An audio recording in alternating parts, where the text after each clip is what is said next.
मैंने तुमसे कहा ना मुझे कुछ नहीं सुनना। अगली बार मुझे फोन किया तो पुलिस कंप्लेंट कर दूंगी। इसे तुम धमकी ही समझना। मैडम, शिखर साहब ने आपको बुलाया है, कुछ जरूरी बात करनी उन्हें। शिखर साहब से कह दो कि मैं घर के लिए निकल गई हूँ। मैडम, आप जानती हैं मैं साहब से कभी झूठ नहीं बोलता।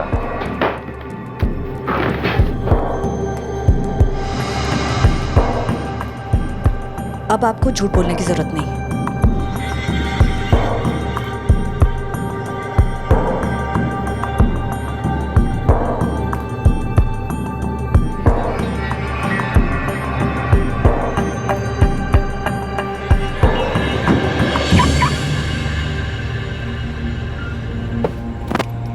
मैम, आज तो आप बुलाना ही भूल गई। वो तो अच्छा हुआ मैंने आपको जाते हुए देख लिया। जानवी, आज मुझे कुछ काम है, तुम कैब ले लो। It's okay ma'am, no problem. See you tomorrow. Good night. नहीं, देविका ऑफिस से निकल गई।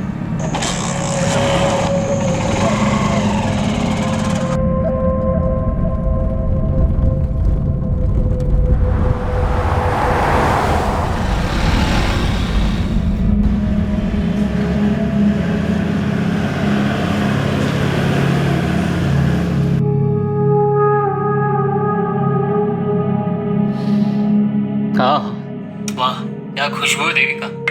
कैसी लगी डिश? मैंने खास तुम्हारे लिए बनाई है। बस तुम घर जल्दी आ जाओ, हम लोग साथ में खाना खाएंगे। पुरुषोत्तम तुम खा लो, मैं शिखर के साथ खा चुकी हूँ। देविका, पूरे दिल्ली में तुम्हें ऐसा लजीज चिकन कहीं नहीं मिलेगा। ये स्वीट हस्बैंड बनने वाला ड्रामा बंद कर दो। तुम चाहे जो कर लो, मैं अपना फैसला बदलने वाली नहीं। आज तक मैंने तुम्हारी हर घटिया हरकत नजरअंदाज की, लेकिन इस बार तुमने हमारी प्रॉब्लम्स पे विद्युत को लाकर ठीक नहीं किया। तो मैं और क्या करता? तुम तो मेरी बात मानने से रोकी। मुझे लगा कम से कम तुम अपने बेटे की बात तो मानोगी। तुम अपनी मनमानी करती हो, बेटा यहाँ पे अपनी मनमानी करता है, और मैं तो यहाँ पे।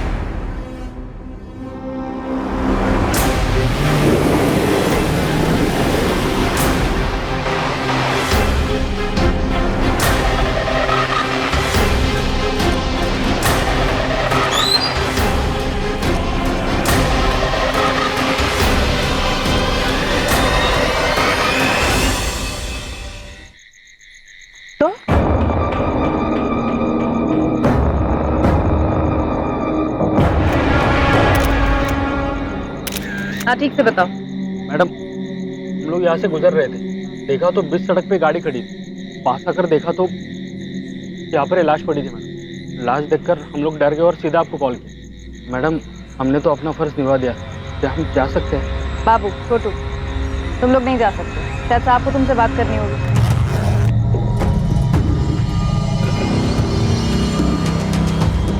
मैडम,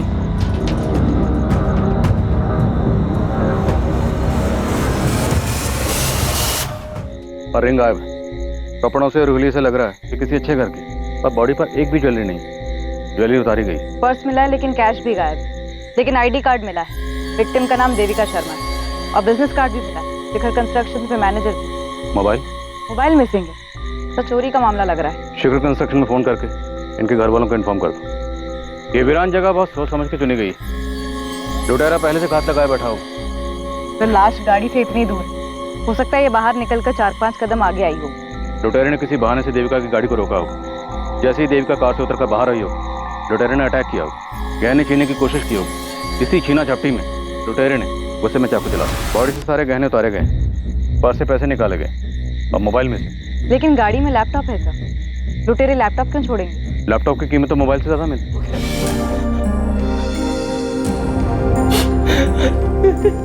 सर, किसने किया ये मेरी देविका के साथ? देखिए, फिलहाल तो ये लग रहा है कि लूट के इरादे से ही देविका जी की गाड़ी को रोका गया होगा, और शायद छीना झपटी में लुटेरों ने चाकू चला दिया। वैसे इतनी रात गए आपकी बीवी यहाँ कहाँ से रही थी? काम से आ रही थी। अभी कुछ घंटों पहले मेरी बात भी हुई थी देविका से। हम साथ खाना खाने वाले थे। देविका जी की किसी से कोई दुश्मनी?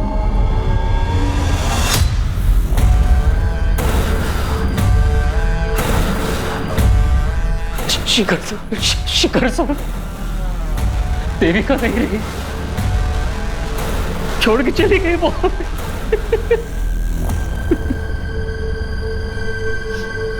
मैं शिखर बवेजा, मुझे देविका को देखना है। सर आइए आप, मैं ले चलता हूँ।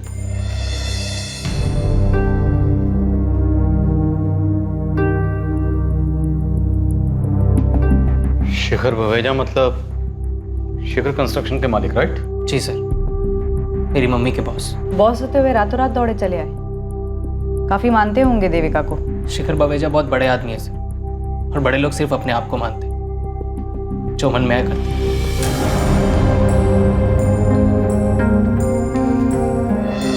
इतनी बेरहमी से मारा है देविका को। मैं बाहर हूं, मुझसे देखा नहीं जाता देविका को इस हालत में। पुरुषोत्तम जी, याद करिए, देविका का किसी से कोई झगड़ा हुआ हो, कोई अनबन रही हो? जी नहीं, देविका तो अपने काम से काम रखती थी। उसके लिए तो उसका अपना घर और उसकी जॉब, बस यही उसकी दुनिया थी। शिखर जी, देविका आपके साथ काम करती थी। कंस्ट्रक्शन लाइन जैसी कॉम्पिटिटिव फील्ड में अक्सर दुश्मनियां हो जाती हैं। क्या देविका की जान को किसी से खतरा था? खतरा मुझे था, दुश्मन मैंने पाले। और देविका पर इस तरह से हमला, तो हो सकता है आपके दुश्मनों में से किसी ने आपको चोट पहुंचाने के लिए ये सब किया। किसी में इतनी हिम्मत नहीं है कि शिखर बवेजा को चोट पहुंचा सके। मगर फिर भी अगर किसी ने ये जुर्रत की है तो उम्मीद करता हूं कि जल्द से जल्द आप उन्हें गिरफ्तार कर लें। आप बेफिक्र रहिए, हम पूरी कोशिश करेंगे। कोशिश नहीं, मुझे रिजल्ट्स चाहिए, और वो भी जल्दी।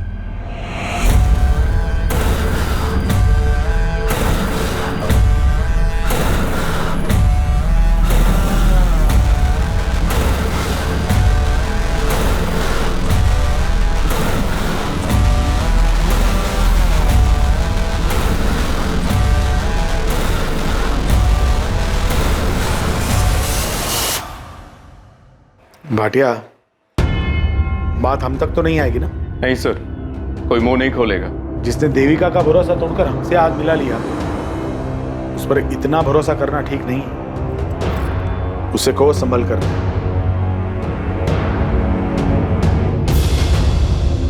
अविनाश, ये न्यूज़ देखी तुमने?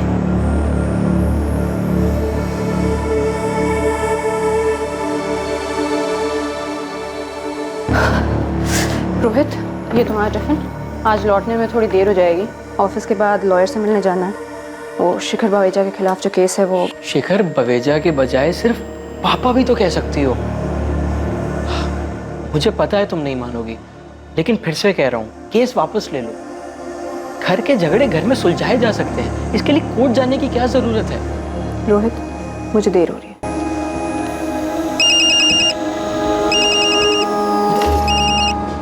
हेलो, सिद्धांत चाचा।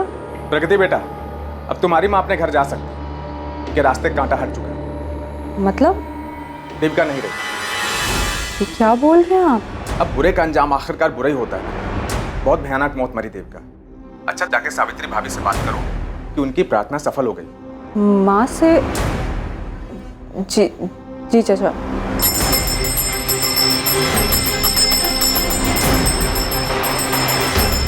सावित्री दीदी, तो देविका नहीं रही।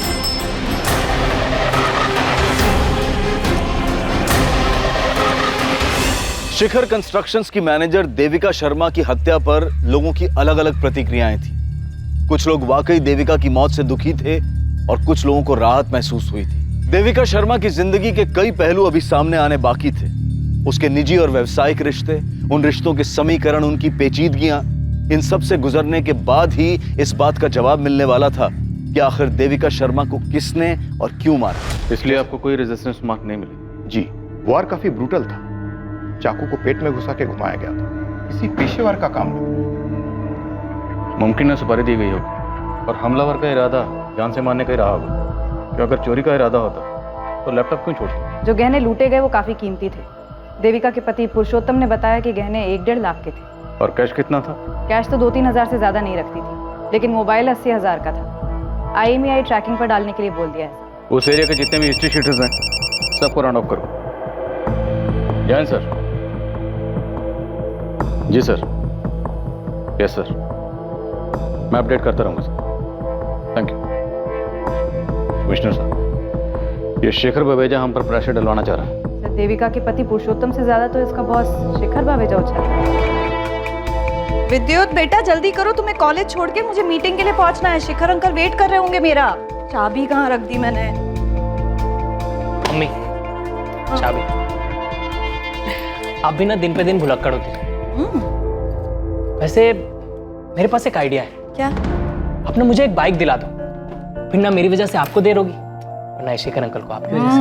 अच्छा बहाना है बाइक लेने का। चलो जल्दी। मम्मी तुम बेकार में ही डर रही हो।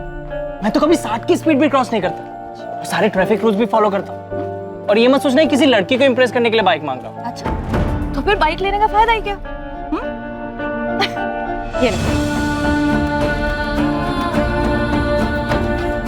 मेरी बाइक की चाबी। तुम्हारा advance birthday gift. Yes, you are the best mummy, my super mom. Vidyut बेटा, कुछ खा ले। मुझे नहीं खाना, आप खा लो। तुम नहीं खाओगे तो मैं कैसे खा पाऊंगा? हाँ? अच्छा बेटा सुन, शिखर सर से मेरी बात हुई। क्या? आप सबसे पहले तो ये शिखर सर बोलना बंद करो। वो मम्मी के बॉस थे, आपके बॉस नहीं। और क्या जरूरत थी आपको उनसे बात करने की? उनकी मनमानी की वजह से ही तो ये सब बिगड़ा था। बेटा, बड़े लोग मनमानी करते हैं क्योंकि उनकी मनमानी चलती है। और तू पुरानी बातें भूल जा। शिखर सर ने कहा है तू चाहे तो वहां फिर से काम शुरू कर सकता है। आपको जरा भी शर्म नहीं आती क्या पापा? आपके अंदर थोड़ा भी सेल्फ रिस्पेक्ट है भी या नहीं? विद्युत बेटा, कुछ खा तो ले। ठीक है कमिश्नर साहब, आई होप आपके ऑफिसर्स आपके किए हुए प्रॉमिस को निभाएंगे। Thank you sir. मैं आप सभी से सिर्फ एक बात कहना चाहता हूं, देविका अब नहीं है, लेकिन ये कंपनी है, और ये कंपनी जितनी मुझे अजीज है उतनी ही देविका को भी थी। शिखर कंस्ट्रक्शंस का नाम हमेशा शिखर पर ही रहना चाहिए। यही देविका को हमारी श्रद्धांजलि होगी। जानवी, देविका की जितनी भी फाइल्स हैं मेरे केबिन में लेकर आओ। जी सर।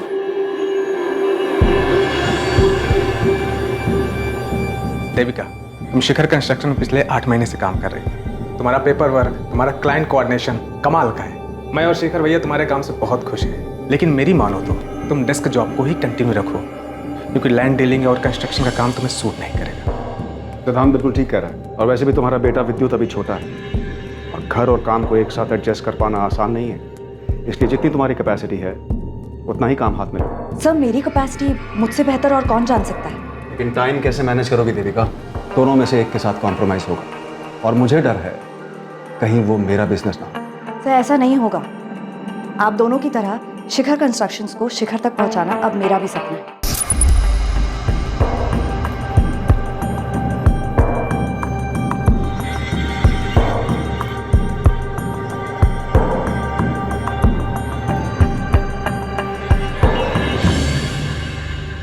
सर, देखते ही देखते देविका शर्मा 10 साल के अंदर ही शिखर कंस्ट्रक्शन की सेकंड बॉस बन गई थी।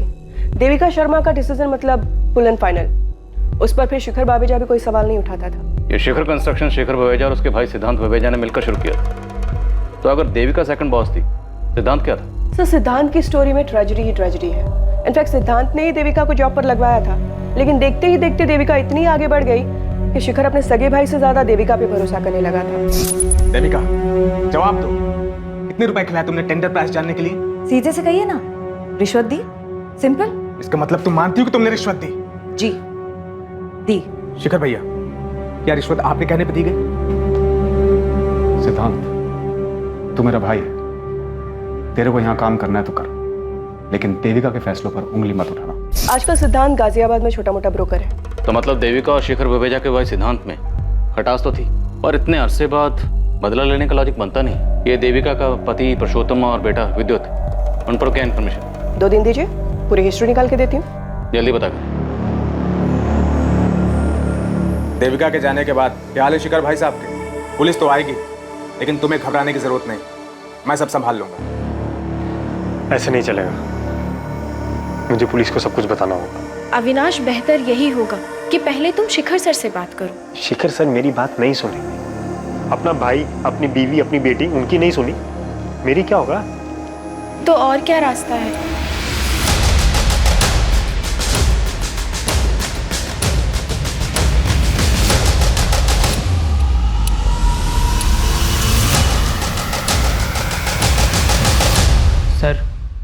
हमें मम्मी की बॉडी कब तक मिलेगी?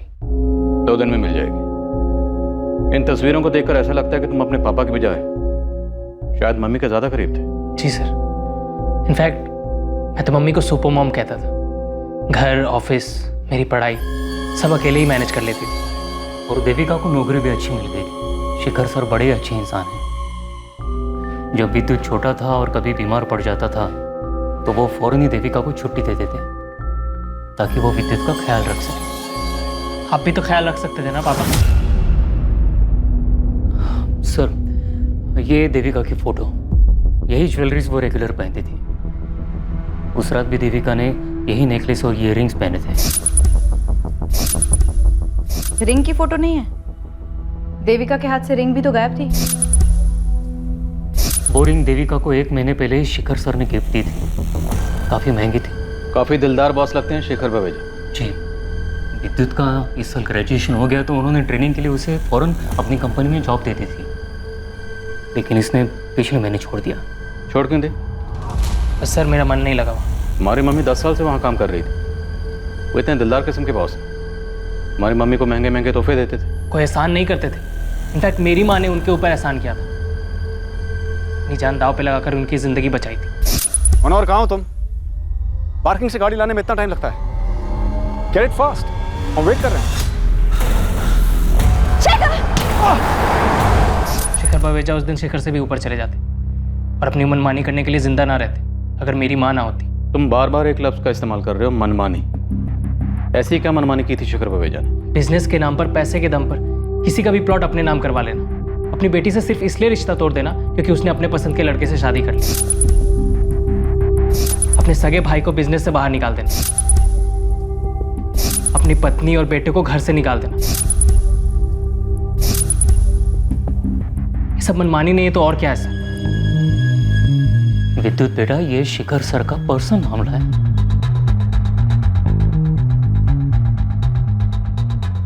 वैसे इस देविका शर्मा की कहानी में शिखर बावेजा का किरदार काफी स्ट्रांग नजर आ रहा है। और पुरुषोत्तम का किरदार काफी कमजोर। घर में माँ बेटे की इतनी तस्वीरें हैं लेकिन पुरुषोत्तम की एक भी नहीं। कुछ तो गड़बड़ थी इस फैमिली में। शिखर सर के खिलाफ बोलने की क्या जरूरत है? वो हमारी मदद करना चाहते हैं। आपको जरा भी दुख नहीं है ना मम्मी की मौत का? इनफैक्ट आपको तो ये दुख सताया जा रहा है कि कहीं जो पैसे आ रहे थे वो आना बंद ना हो जाए। इतने सेल्फिश कैसे हो सकते हैं पापा? ऐसा बिल्कुल नहीं है विद्युत। मैं भी देविका से बहुत प्यार करता था, दुख भी है उसके जाने का। हाँ, शायद मेरे चेहरे पे दिखता नहीं है क्योंकि पिछले 1 महीने से मैं खुद को इस बात के लिए तैयार कर रहा था कि देविका मुझे छोड़ के जाने वाली है। फिर भी आप शिखर बवेजा के नाम की ही माला जप रहे, जबकि सबकी वजह भी वही है। मैं नहीं करने वाला शिखर बवेजा की नौकरी। जी हाँ इंस्पेक्टर, जो रिंग देविका पहनती थी वो मैंने ही दी थी उसको। बिल है मेरे पास और उस पर रिंग की फोटोग्राफ भी है। मैं भिजवा दूंगा आपको। अच्छी बात है, आप हाथ पैर मार रहे हैं। उम्मीद करता हूँ किसी नतीजे पर भी पहुंचे। साहब, बुरा ना माने तो कुछ कहूँ? अगर आप मालकिन और विवेक बाबा को वापस घर बुला लेते तो। आज बोल दिया मनोहर, दोबारा नसीहत मत देना। आउट।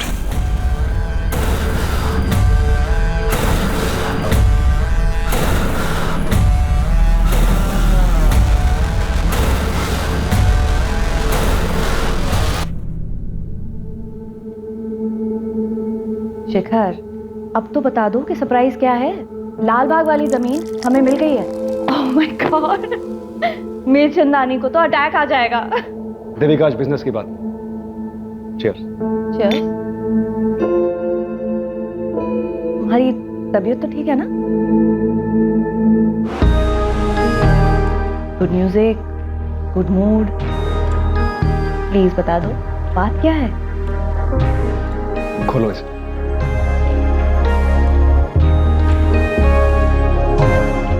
शादी करोगी मुझसे?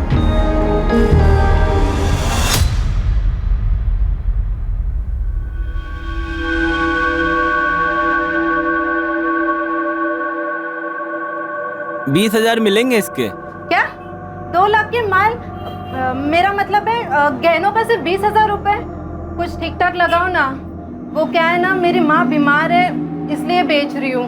बेच ही मिलेगा। मेरे को भी नहीं बेचना है यहाँ पर। पत्थर के दाम पे हीरा खरीदने निकला है, कंजूस।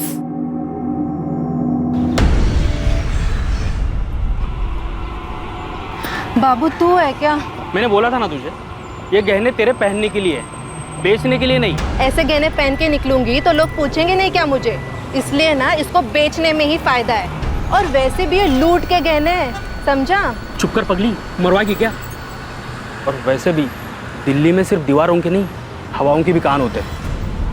और अगर गलती से पुलिस ने सुन लिया ना तो दोनों काम से गए। इस कहानी में भी कई मोड़ आने बाकी थे। पुलिस मर्डर के मोटिव को लेकर असमंजस में थी। किरदार कई थे, कहानियां भी कई थी, लेकिन हत्या का कारण अब भी गुप्त था। लेकिन जल्द ही संदिग्धों का पिटारा खुलने वाला था और कई दबे राज सबके सामने आने वाले थे। शुक्रिया मालकिन। कैसे हैं वो? सीकर साहब बहुत अकेले हो गए, लेकिन कभी कुछ जताते नहीं। मैंने उनसे बोला कि आपको और विवेक बाबा को वापस बुला लें, लेकिन उन्होंने मुझे डांट दिया। पर आप फिक्र ना करें, वो देविका तो अब रही नहीं। साहब एक दिन खुद आपको लेने आएंगे। नहीं जाऊंगा मैं उनके पास। वो लेने भी आएंगे ना, तब भी नहीं जाऊंगा, बोल देता हूँ। चुप रहो विवेक, तुम भी अपनी बहन की जैसी बातें करने लगे हो। उनका ख्याल रखिएगा और ऑफिस में जो कुछ भी हो रहा है उसकी खबर देते रहिएगा। जी मालकिन। सर, ये देविका के पति पुरुषोत्तम और उसके बेटे विद्युत का कंप्लीट केवाईसी निकाला है। ये पुरुषोत्तम थोड़ा अजीब कैरेक्टर है। नवाब की तरह जीता है, ना कोई काम ना कोई जिम्मेदारी, बस मटर गश्ती करना, गप्पे लड़ाना, यही उसका काम है। पुरुषोत्तम ने आखिरी जॉब 10 साल पहले की थी और जवानी में जितने भी जॉब किए कहीं पर भी 6 महीने से ज़्यादा नहीं टिका है वो। और देविका से शादी के बाद तो मानो उसने VRS ले लिया हो। उसकी सोसाइटी के लोग उसकी बहुत खिल्ली उड़ाते हैं, लेकिन उसकी मोटी चमड़ी पे कोई फर्क नहीं पड़ता है। और विद्युत को? बाप से बिल्कुल उल्टा। बात बात पे पटाखे फूटते हैं उसके दिमाग में। उसकी सोसाइटी के एक लड़के ने ही बताया था कुछ दिन पहले माँ बेटे में बहुत बड़ा झगड़ा हुआ था। क्या हुआ विद्युत? बाइक स्टार्ट नहीं हो रही? चल मेरे साथ कार में आ जा, तुझसे कुछ बात भी करनी है। शिखर के बारे में? शिखर अंकल बोलो बेटा। अंकल या डैडी? पापा ने मुझे सब कुछ बता दिया मम्मी। विद्युत, गाड़ी में बैठो, गाड़ी में बात करते हैं। क्यों शर्म आ रही है? अब शर्म नहीं आई जब उसकी दी हुई अंगूठी पहनी आपने?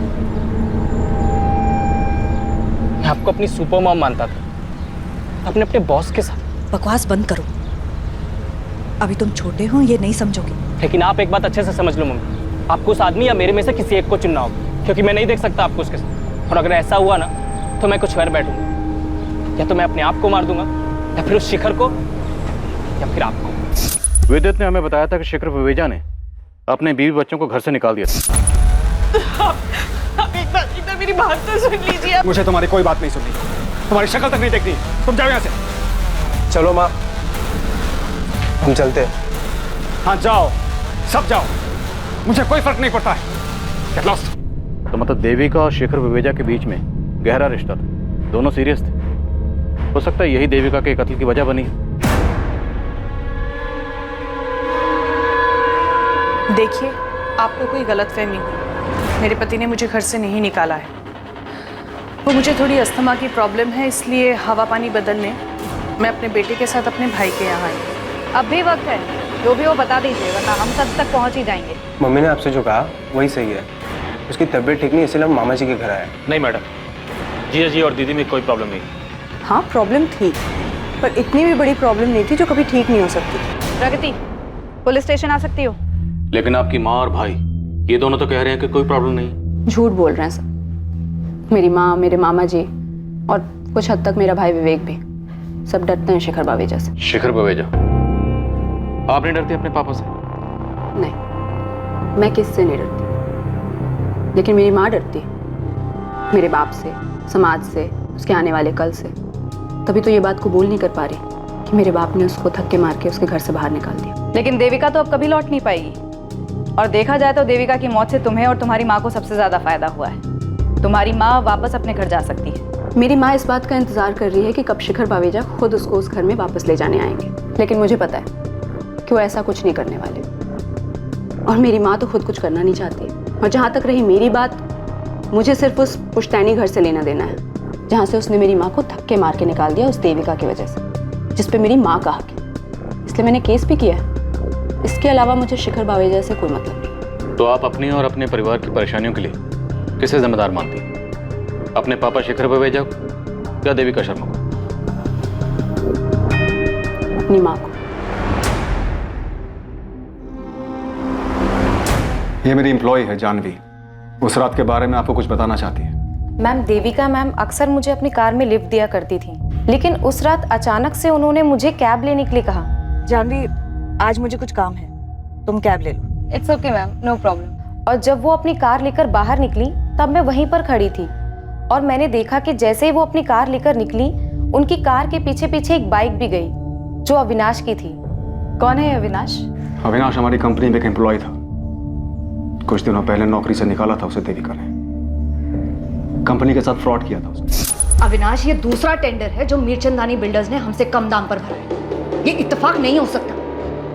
मैम, मैं आपका गुस्सा समझ सकता हूँ, लेकिन आप मुझ पे क्यों शक कर रही हैं? तो फिर डरने की क्या बात है? तुम अपना पासवर्ड बताओ, तुम्हारा ईमेल आईडी चेक करेंगे जैसे दूसरे एम्प्लॉइज का किया है।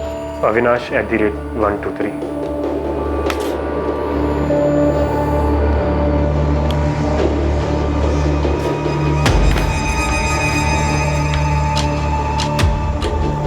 Ma'am, I have no idea ये किसने किया है। आई थिंक मेरा ईमेल अकाउंट हैक हुआ है।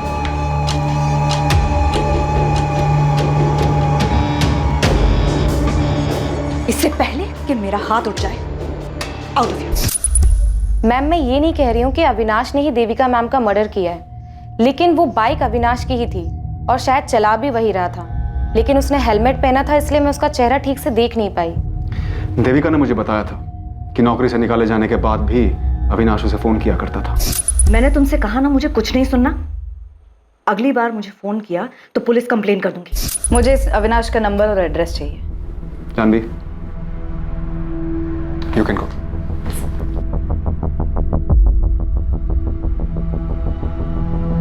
शिखर जी, हमने सुना है आपके भाई सिद्धांत ने देविका की वजह से आपका बिजनेस छोड़ा। गलत सुना है। सिद्धांत के जाने की वजह वो खुद था। और वैसे भी ये बात अब पुरानी हो चुकी है एंड आई डोंट थिंक सिद्धांत ऐसा कुछ कर सकता है। फिर भी अगर आपको उसका नंबर चाहिए तो जानवी के पास मिल सकता है। इसका मतलब है आप अपने भाई से टच में नहीं हैं? मैं पीछे मुड़कर नहीं देखता हूँ और आपको भी मेरी यही राय है कि सिद्धांत के पीछे पड़ने की बजाय आप मीरचंदानी बिल्डर्स के मालिक नीरज मीरचंदानी को कुरे दिए। वो आपके बिजनेस कॉम्पिटिटर हैं? जी, सालों पहले मुझ पर एक हमला हुआ था, उसी ने करवाया। जिसमें देविका ने आपकी जान बचाई थी। जी, मीरचंदानी बहुत बड़ा पैंतरेबाज है। उम्र हो चली है मगर दिमाग अब भी दौड़ता है, वो भी उल्टे कामों में। एक आखिरी सवाल, आपके और देविका शर्मा के संबंध? इस बारे में कोई सवाल। आप अविनाश और मीरचंदानी के पीछे लगे। देविका अब नहीं है, उसकी निजी जिंदगी से दूर है। आपकी पत्नी आपके बेटे के साथ अपने भाई के यहाँ रहती है। हमने सुना है कि आपने खुद उन्हें घर से बाहर निकाला ताकि आप देविका शर्मा से शादी कर सकें। आप जा सकते हैं। पुलिस अभी अभी यहाँ से गई है। जैसा आपने कहा था मैंने अविनाश के बारे में बिल्कुल वैसा कहा है। हाँ, शिखर सर के भाई सिद्धांत का नंबर लेकर गए हैं मुझसे, शायद कोई पूछताछ करनी हो। 6 अगस्त, जिस रात देविका शर्मा का कत्ल हुआ, तुमने इसे फोन किया था अविनाश? जी, मैंने फ़ोन किया था देविका मैम को। मैं तब उनके ऑफिस के बाहर ही खड़ा था, लेकिन उन्होंने गुस्से में आकर मेरा फ़ोन काट दिया। मैंने तुमसे कहा ना मुझे कुछ नहीं सुनना। तुम्हारे फोन लोकेशंस और कॉल रिकॉर्ड्स हैं हमारे पास। जिस रात देविका शर्मा का कत्ल हुआ, तुमने ऑफिस से देविका शर्मा का पीछा करना शुरू किया और जैसे ही उसकी गाड़ी एक सुनसान रास्ते पर पहुंची, तुमने उसकी गाड़ी को वहां पर रोका।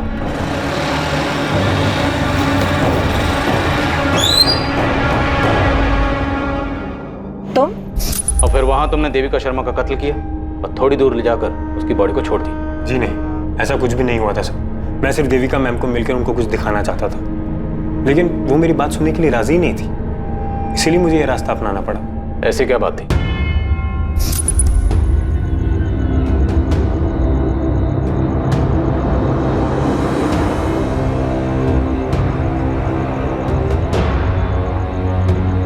देविका मैम, अब यकीन हुआ आपको मेरी बात का? तुम कल ऑफिस आ जाओ, मैं सब ठीक कर दूंगी। लेकिन मेरी किस्मत खराब थी। उसी रात देविका मैम को किसी ने मार डाला। तुमने हमें बेवकूफ समझा, तुम हमें कोई भी झूठी कहानी सुनाओगे और हम यकीन कर लेंगे।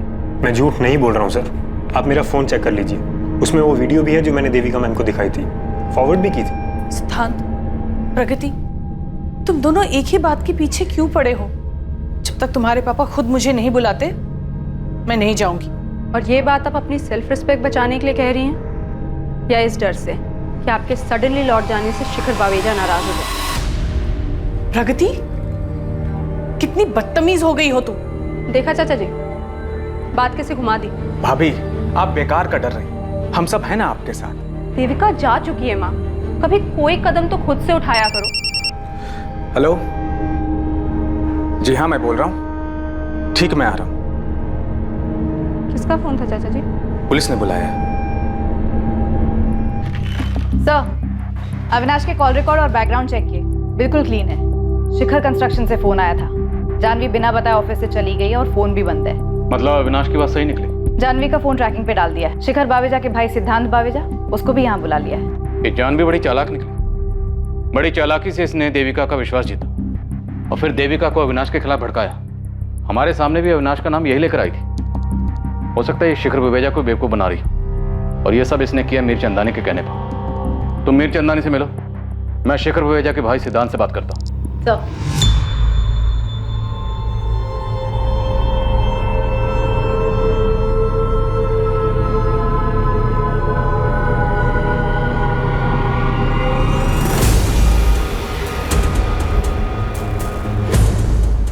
मीर चंदानी जी, कुछ कहना चाहेंगे इस वीडियो के बारे में? अब क्या कहूँ सर, लेकिन सच तो यही है कि मेरे सगे भाई शिखर बावेजा ने उस देविका के लिए मुझे बिजनेस से निकाल दिया। तो आपके साथ ये जो नाइंसाफी हुई उसके लिए गुस्सा तो आपको बहुत आया होगा, और ऊपर से शिखर और देविका शर्मा कहाँ से कहाँ पहुँच गए, इतने कामयाब हो गए। कामयाबी एक भ्रम है इंस्पेक्टर। शिखर को लगता है कि वो कामयाब है, देविका को भी कुछ ऐसा ही लग रहा था। लेकिन जरा दोनों के घरों में झांक के देखिए, शिखर अकेला रहता है, ना अपनी बीवी का रहा और ना देविका का। और देविका के साथ क्या हुआ वो तो आप जानती ही हैं। और इसे आप अपनी कामयाबी मान रहे हैं। देविका की सुपारी देकर आपको क्या फायदा हुआ? सुपारी?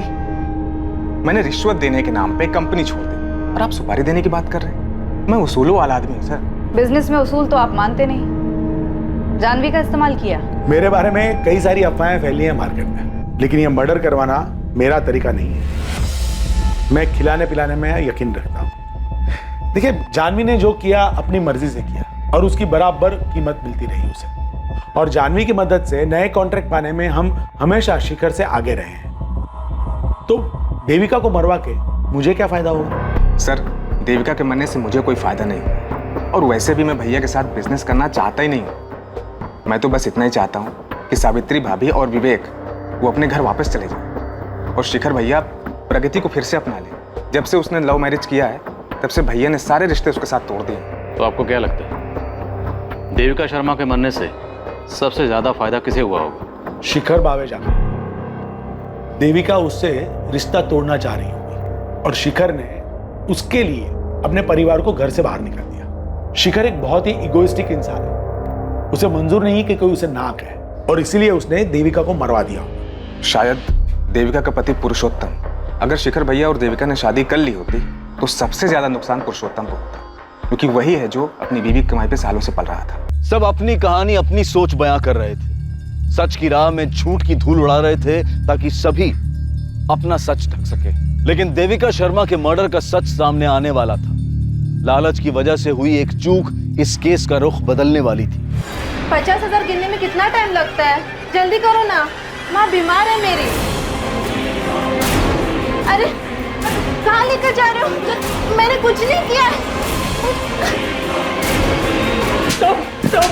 साहब मैंने उस औरत को नहीं मारा था, मैंने बस उसके गहने चुराए। करके जा रहे थे क्या?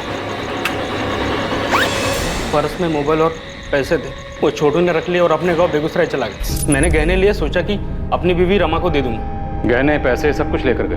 और लैपटॉप वो क्यों छोड़ा था? लैपटॉप जेब में आता नहीं ना, इसलिए छोड़ दिया। वो उस दिन हम लोग आपसे बात कर रहे थे ना, तो गहने और पैसे हमारे जेब में ही थे। और चाकू? चाकू कहाँ था? कौन सा चाकू साहब? हम लोग ने कोई खून नहीं किया। यकीन मानिए साहब, मैं सच बोल रहा हूँ। देख बे, जब तक सच नहीं बोलेगा ना तू यहां से जाएगा नहीं। और तेरा पार्टनर छोटू, उसका पता बोल। बोल।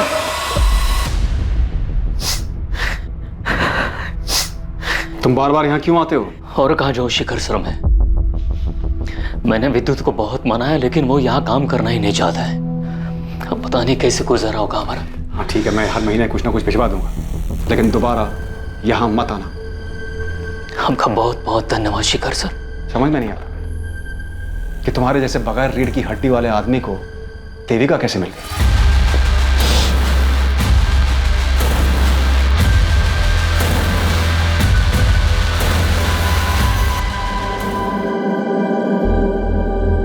ये रिंग कब ली? शिखर ने दी। प्रपोज किया है, शादी करना चाहता है। तुमने क्या कहा? अभी कुछ जवाब नहीं दिया। सोच रही हूँ हाँ कह दूँ। वो विद्युत को अपनाने के लिए तैयार है। और मेरा क्या होगा? पुरुषोत्तम, अपने बलबूते पर चलना सीख लो। मुझे जितना जलील करना है कर लो, पर मुझे छोड़ने की बात मत करना। छोड़ो मुझे पुरुषोत्तम, मैंने कहा छोड़ो। विद्युत की वजह से अभी तक सोच रही हूँ। अगर बात हमारी होती तो कब का डिसाइड कर चुकी हूँ। इस बाबू की धुलाई में कोई कसर नहीं छोड़ी, लेकिन वो अभी भी अपनी बेगुनाही की रट लगा रहा। रात देविका का सामना अविनाश से भी हुआ था, लेकिन उसके खिलाफ भी कोई सबूत नहीं मिला है। बाबू अविनाश दोनों के कॉल रिकॉर्ड्स क्लीन है और बाबू का कोई क्रिमिनल रिकॉर्ड भी नहीं, तो मतलब पक्का ये कोई पर्सनल मामला। पर्सनल मामलों की जानकारी कोई करीब ही दे सकता है। साहब मैं जाता हूँ।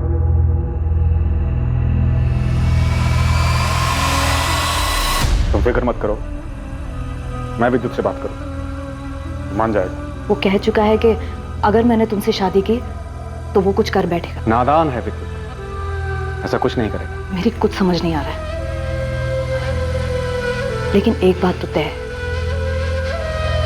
मैं विद्युत को हर्ट नहीं कर सकती। ये सारा किया धरा पुरुषोत्तम का है। मैंने सोचा था सही वक्त पर विद्युत को सब कुछ बता दूं, लेकिन उस मतलबी ने भाड़ में गया पुरुषोत्तम। अगर वो मतलबी है तो तुम भी तो मतलबी हो। मैंने एक एक करके अपने भाई, अपनी बीवी, अपने बच्चों को खुद से दूर कर दिया, सिर्फ तुम्हारे लिए। और तुम सिर्फ अपने बेटे के बारे में सोच रही हो, मेरे बारे में कुछ नहीं। तुम इस तरह अपनी मनमानी नहीं कर सकती, मुझे नहीं छोड़ सकती। मैंने अभी कोई फैसला नहीं लिया था, लेकिन तुम्हारी ये हरकत देखकर मन कर रहा है कि तुम्हारे साथ सारे के सारे रिश्ते अभी तो। मैं सावित्री नहीं जो तुम्हारी सारी बदतमीजियां सहूंगी।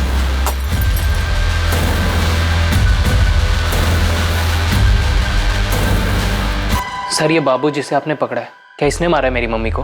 मुमकिन है, पर हमारे पास कोई सबूत नहीं है। विद्युत, एक बात बताओ, जब तुम्हें यह पता चला होगा कि तुम्हारी मम्मी शिखर बवेजा से शादी करने वाली है, उस वक्त तुम्हें बहुत बुरा लगा होगा, गुस्सा भी बहुत आया होगा। जी सर, गुस्सा तो मुझे बहुत आया था, पर मुझे पूरा यकीन था कि मेरी मम्मी मुझे छोड़कर कभी नहीं जाएगी। सर मुझे तो लगता है ये शिखर बवेजा ने ही मेरी मम्मी को मरवा दिया, क्योंकि मम्मी ने उसे मेरी वजह से मना कर दिया होगा। पर यह भी तो हो सकता है कि तुम्हारे पापा पुरुषोत्तम ने तुम्हारी मम्मी को मरवाया, क्योंकि अगर तुम्हारी मम्मी शादी करके शिखर बवेजा के पास चली जाती, तुम्हारे पापा पुरुषोत्तम, उनकी सारी ऐशो आराम खत्म हो जाती।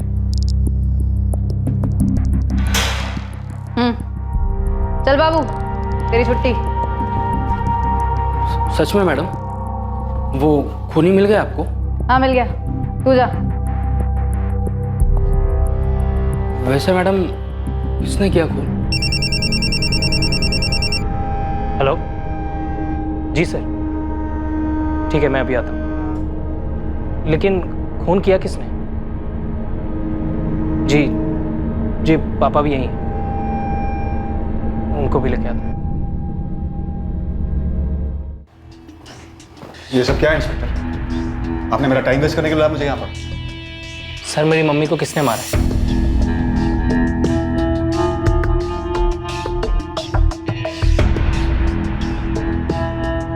शेखर जी, आपका वफादार नौकर मनोहर कहाँ? कल शाम से काम पर नहीं आया, उसका फोन भी नहीं लग रहा। हमारी कस्टडी में। व्हाट? जैसे देविका जी ऑफिस से निकली, मैंने बल्ली को एसएमएस किया। हमने पहले से प्लान बनाया था।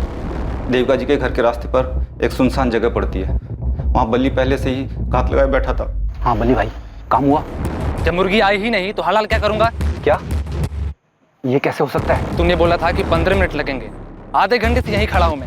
10 मिनट और रुको प्लीज, वो जरूर आएगी। बाद में पता चला कि अविनाश ने देविका जी का रास्ता रोका था। ये बल्ली कौन है? तुझे कहाँ मिला? बल्ली मेरे गांव का है। कुछ देर बाद देविका जी वहाँ से गुजरी और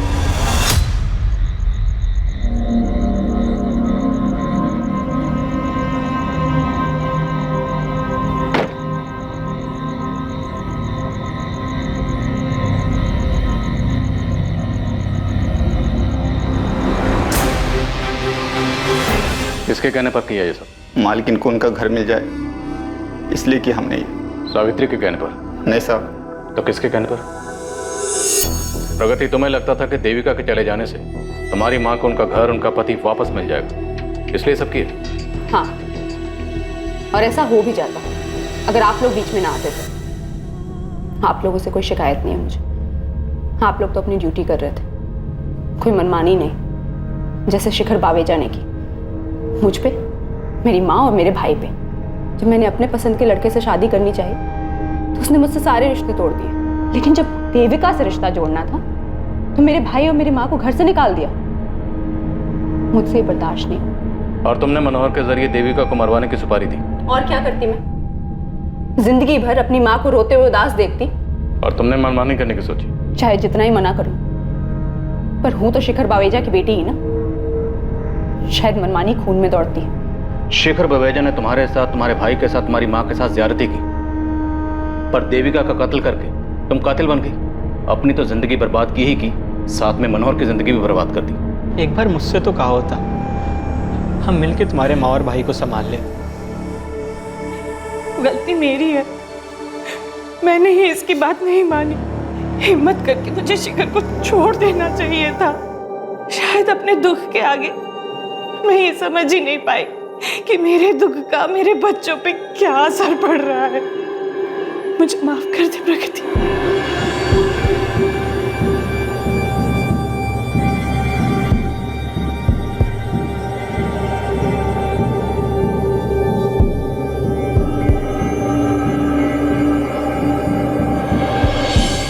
एक हफ्ते के अंदर पुलिस ने सुपारी किलर बाली को भी गिरफ्तार कर लिया। प्रगति ने जो भयंकर कदम उठाया वो बिल्कुल गलत था। क्राइम किसी समस्या का हल हो ही नहीं सकता। अगर शिखर और सावित्री ने वक्त रहते अपने बिगड़े हुए रिश्ते खत्म कर दिए होते, दोनों अलग हो गए होते, तो शायद प्रगति के मन में नफरत इस हद तक नहीं पनपती और वो नहीं होता जो हुआ। कुछ लोग ये तर्क जरूर दे सकते हैं कि देविका इस परिवार को तोड़ने की जड़ थी, लेकिन किसी तीसरे को दोष देकर यह हकीकत नहीं बदली जा सकती है कि दरअसल शिखर और सावित्री ही अपने परिवार में मची तबाही के लिए जिम्मेदार थे। एक खोखली शादी को सिर्फ इसलिए बरकरार रखना ताकि बच्चे और माँ बाप दोनों एक साथ रह सकें, ये किसी समस्या का हल हो ही नहीं सकता। देखते हैं हमारे आज के एपिसोड की दूसरी कहानी। किसी के साथ सो रहे हो ना तुम? कौन है वो? कार्तिक, तुम मुझसे तंग आ गए हो ना? तुम्हें अब पहले जैसे नहीं लगती मैं। क्या बकवास करी है तुम Natasha? You know baby I love you। तुम्हारे अलावा मेरी लाइफ में और कोई नहीं है। झूठ मत बोलो मुझसे। दूध पीती बच्ची नहीं हूँ मैं जो तुम्हें समझ ना पाऊँ। सब जानती हूँ मैं कार्तिक, और सच्चाई एक्सेप्ट कर ली है मैंने। बस नाम बताओ कौन है वो? Stop it now। मैं तुमसे प्यार करता हूँ इसका ये मतलब नहीं तुम जो भी बकवास करो मैं चुपचाप सुन लूंगा। ये रोज रोज के नखरे से मैं परेशान हो गया हूँ। हाँ, परेशान तो हो गई मुझसे। कोई और जो मिल गई है तुम्हें। छुटकारा पाना चाहती हो ना तुम मुझसे हमेशा के लिए?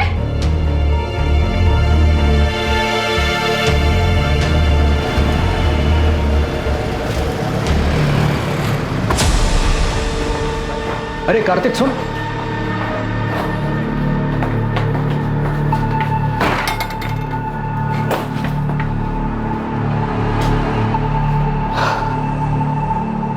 क्या बात है कार्तिक, इतना परेशान क्यों है? नताशा, वो औरत मेरी जान लेकर रही, उसके सवाल कभी खत्म ही नहीं होते। कहाँ गए थे, किसके साथ थे, इतनी देर क्यों हुई, और आज तो किसके साथ सो रहे हो? 1 मिनट का सुकून नहीं घर पर। इसे आराम से समझाने की कोशिश कर, शायद मान जाएगी। अरे वो कुछ सुनने को तैयार हो तब जाके समझाओ ना यार। तंग आ गया हूँ उससे। मैंने डिसाइड कर लिया, इस बात का सॉल्यूशन निकालना ही होगा। बीमारी का इलाज जड़ से हो तो ही अच्छा है। अभी नताशा की बात को छोड़, वो रूम नंबर 7 वाली मिसेस मेहरा, उसका क्या करना है यार? जबरदस्ती ऑपरेशन की बात कर रही है वो।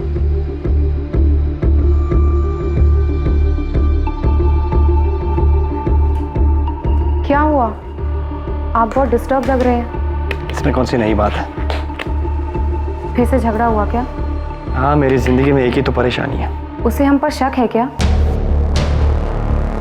कार्तिक की बात अगर सच निकली तो सच में उसका अफेयर नहीं हुआ तो? मैं अपने पति को अच्छी तरह से जानती हूँ। मुझसे उब गया है, छुटकारा पाना चाहता है वो मुझसे, पर मैं ऐसा कभी होने नहीं दूंगी। मैं तुम्हारे साथ हूं नताशा। आगे जो कुछ भी करना है सोच समझ के करना होगा।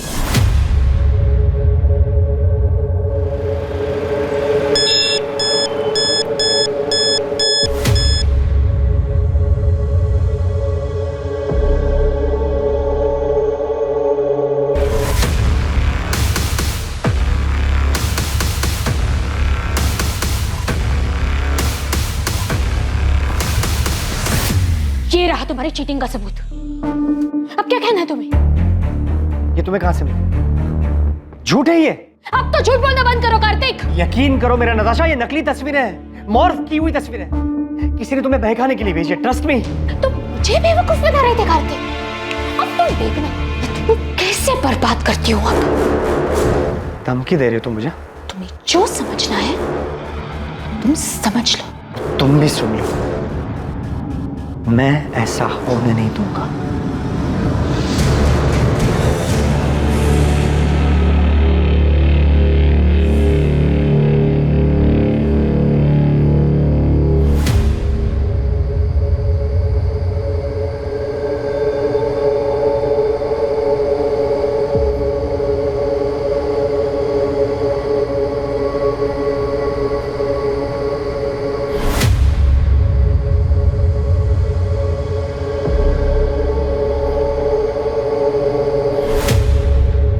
काम हो गया? हाँ, हो गया। किसी को पता तो नहीं चलेगा ना? नहीं, किसी को शक भी नहीं हुआ।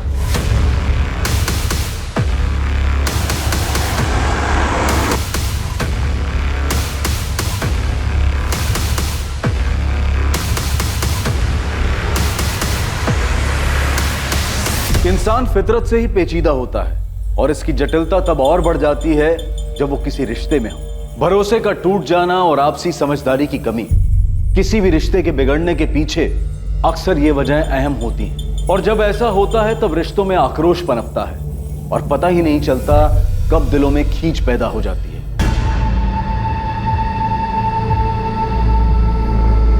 सर, विक्टिम को स्टैप किया गया, गला दबाने के निशान भी साफ दिखाई दे रहे हैं और चेहरा भी बिगाड़ दिया गया ताकि विक्टिम की पहचान को छुपाया जा सके। बॉडी पर और कोई भी जेवर नहीं सिवाय इस ब्रेसलेट। इसका लॉक खुलना बहुत मुश्किल है।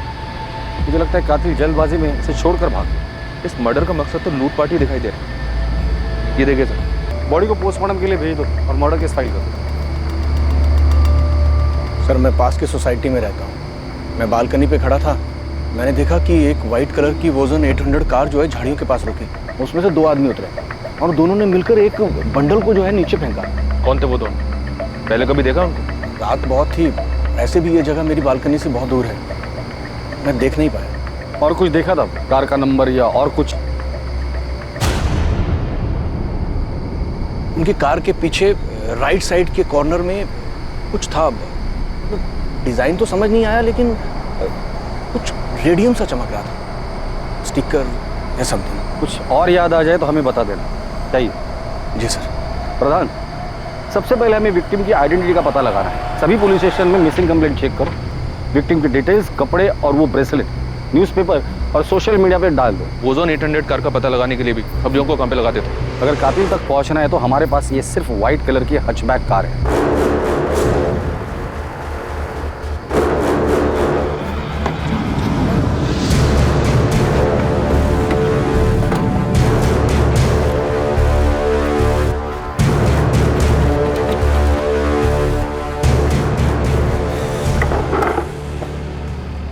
राजीव, किसी को शक तो नहीं होगा ना कि ये गाड़ी मेरी थी?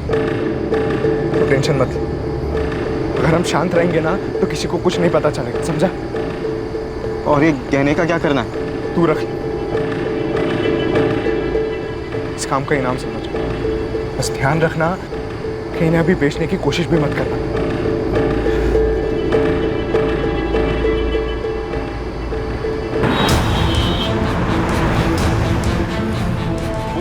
मुखबिरों को भी सक्रिय कर उस रेडियम स्टिकर वाली वोजान 800 कार का पता लगाने के लिए कहा गया, जिसका इस्तेमाल विक्टिम की लाश को ठिकाने लगाने के लिए किया गया था। पल्लवी मैम। हाँ, क्या हुआ सरिता? वो शास्त्री नगर वाले केस में उन तीनों बच्चियों को कहाँ बेचा गया इसका पता चल गया। किसी चांद बेगम के कोठे पे हैं वो तीनों, डीबी रोड के रेड लाइट एरिया में। तुम ऐसा करो, अंजलि और पूजा से बात करो, उनसे कोऑर्डिनेट करके उन्हें कहो कि डायरेक्टली स्पॉट पर ही पहुंच जाए। मैं इंस्पेक्टर सिंह से बात करती हूँ। इस बार हमें तुरंत रेड करनी पड़ी। Okay ma'am. विक्टिम की एज 28 और 32 साल के बीच की है। टोटल 4 बार उसे स्टैब किया गया है। मर्डर वेपन जैसे कोई तेज धार वाला हथियार जैसे चाकू। स्टैबिंग के साथ साथ विक्टिम का गला भी दबाया गया है। दम घुटने की वजह से विक्टिम की मौत हुई है। कातिल नहीं चाहता था कि विक्टिम किसी भी हालात में जिंदा बचे। बॉडी पर काफी स्ट्रगल मार्क्स है, जैसे विक्टिम ने काफी हाथ पैर मारे होंगे, लेकिन उसे काबू में करने के लिए एक आदमी काफी नहीं होगा। इसलिए ऐसा लग रहा है कि हत्यारे एक से ज्यादा होंगे, but I am not sure. कोई सेक्सुअल असॉल्ट? नहीं, but victim was sexually active. मौत का समय क्या होगा? कल रात 10 और 12 के बीच। और जल्द ही उनका इंतजार खत्म हुआ और ऐसी ये खबर ने उनके दरवाजे पर दस्तक दी। सर, मुझे पक्का यकीन है कि ये मेरी पड़ोसी नताशा है, नताशा गिल। मैंने कई बार उसे इन कपड़ों में देखा है। कपड़ों के साथ साथ ये जो गोल्डन ब्रेसलेट आप देख रहे हैं, ऐसा सेम ब्रेसलेट नताशा के पास था। आप श्योर हैं कि ये नताशा का ही है? हाँ सर, मैं पूरी तरीके से श्योर हूँ, क्योंकि उसी का ब्रेसलेट देखकर मैंने खुद के लिए सेम ब्रेसलेट बनवाया था। ये देखिए। Wow Natasha, such a beautiful bracelet. Thank you. मैंने ना स्पेशली डिजाइन चूज करके बनवाया था। क्या मैं सेम डिजाइन का ब्रेसलेट खुद के लिए बनवा दूं? Sure, why not. आपने बताया कि नताशा आपके पड़ोस में रहती है? हाँ सर, इनफैक्ट यहाँ आने से पहले मैंने नताशा के घर जाकर चेक भी किया था।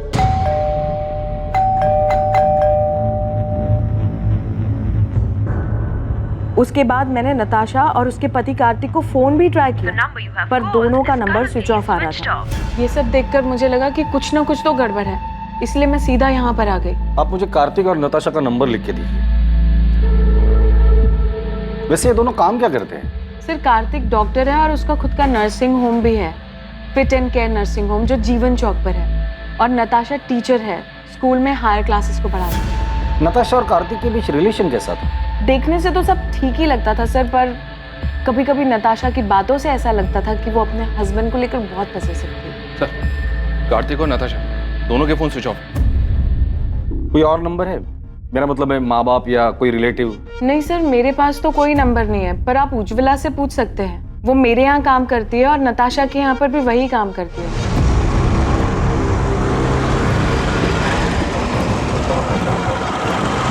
हाँ साहब, मैं ही नताशा दीदी और कार्तिक साहब के घर काम करने जाती हूँ। आज सुबह भी गई थी, उनका घर बंद था, लेकिन अक्सर ऐसा होता है कि वो लोग काम के लिए जल्दी निकल जाया करते थे, इसलिए साहब मुझे कुछ भी अजीब नहीं लगा। नताशा और कार्तिक के घर वालों के बारे में कुछ जानती हो? किसी का नंबर या पता है तुम्हारे पास? पता तो नहीं मालूम, लेकिन नताशा दीदी के माँ बाप गुरुग्राम में ही कहीं रहते हैं। उनकी माँ का नंबर है मेरे पास।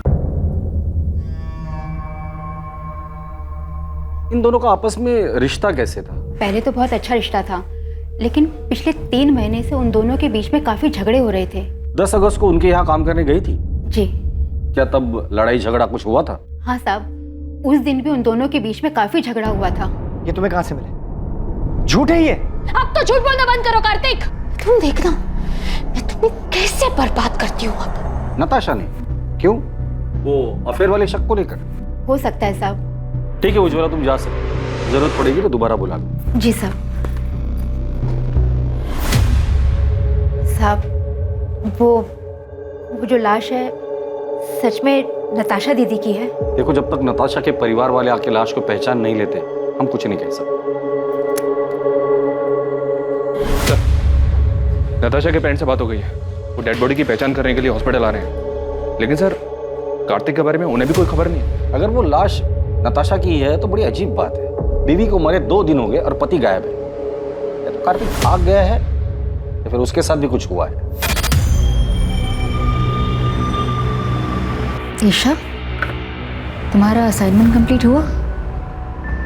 कल तुम्हारी लास्ट डेट है ना? नहीं माँ, क्यों? और तुम कॉलेज भी नहीं गई आज? मेरा मन नहीं हो रहा था। अच्छा माँ, वो पापा से बात हुई? नहीं, और मुझे उनसे कोई बात करनी भी नहीं।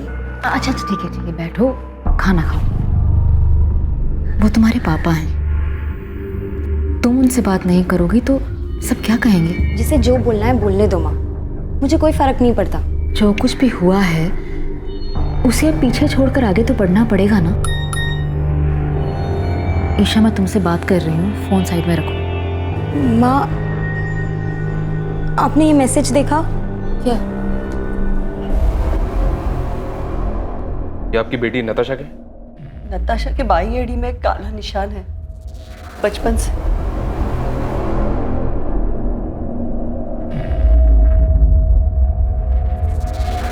नताशा, नताशा, नताशा, सर 4 साल पहले नताशा को मलेरिया हुआ था। तब हमने कार्तिक के नर्सिंग होम में ही उसी की एडमिशन की थी। कार्तिक और नताशा पहली बार वहीं पे मिले थे। हमें उनके रिश्ते के बारे में बहुत बाद में पता चला। कार्तिक मुझसे 12 साल बड़ा हुआ तो क्या हुआ, उसे क्या फर्क पड़ता है? हम एक दूसरे से बहुत प्यार करते हैं, ये काफी नहीं है? नताशा, तुम अभी समझ नहीं रही हो। 12 साल बहुत होते हैं, और फिर कार्तिक की एक बार पहले शादी हो चुकी है। तुम्हें उससे बेहतर लड़का मिल जाएगा। मुझे बेहतर लड़का नहीं चाहिए पापा, मुझे बस कार्तिक चाहिए। मैं कार्तिक से प्यार करती हूँ। नताशा, तुम हर वक्त अपनी मनमानी नहीं कर सकती। आखिर समाज में भी हमारी कुछ इज्जत है। पापा प्लीज एक बार सोच कर तो देखो, कार्तिक में क्या कमी है? कार्तिक अच्छा लड़का है, अच्छा कमाता है, डॉक्टर है, और सबसे बड़ी बात, वो मुझसे बहुत प्यार करता है। Can I interrupt sir? Sir, मैं आपसे वादा करता हूँ मैं नताशा का ख्याल रखूँ। आपको कोई शिकायत का मौका नहीं दूंगा। तुम्हारा पहले डाइवोर्स क्यों हुआ था? पापा, अब पुरानी बातें उठाने से क्या फायदा? कार्तिक आगे बढ़ चुका है अब मेरे साथ, और हम एक दूसरे के साथ बहुत खुश हैं। नताशा को हम दुखी नहीं देख सकते थे, इसलिए हमें उसकी जिद के आगे झुकना पड़ा। क्या आप लोगों को पता है कि कार्तिक की जिंदगी में नताशा के अलावा भी एक दूसरी औरत थी? क्या? सर, ये क्या कह रहे हैं आप? जी हाँ, और पिछले कई महीनों से इसी बात को लेकर कार्तिक और नताशा के बीच झगड़ा हो रहा है। सर, मेरी नताशा से हर दूसरे दिन बात हुआ करती थी, उसने तो कभी ऐसा कुछ नहीं कहा। सर, नताशा और कार्तिक दोनों के कॉल रिकॉर्ड्स कल सुबह तक आ जाएंगे। प्रधान, जल्द से जल्द हमें कार्तिक तक पहुंचना होगा। पहले उसकी बीवी नताशा की डेड बॉडी हमें मिलती है, फिर पता चलता है कि उसके लाइफ में नताशा के अलावा दूसरी औरत भी, और इन सब के बीच ये कार्तिक कहाँ गायब हो गया पता नहीं। हो सकता है सर कार्तिक के कॉल रिकॉर्ड से हमें उस दूसरी औरत का पता चल जाए।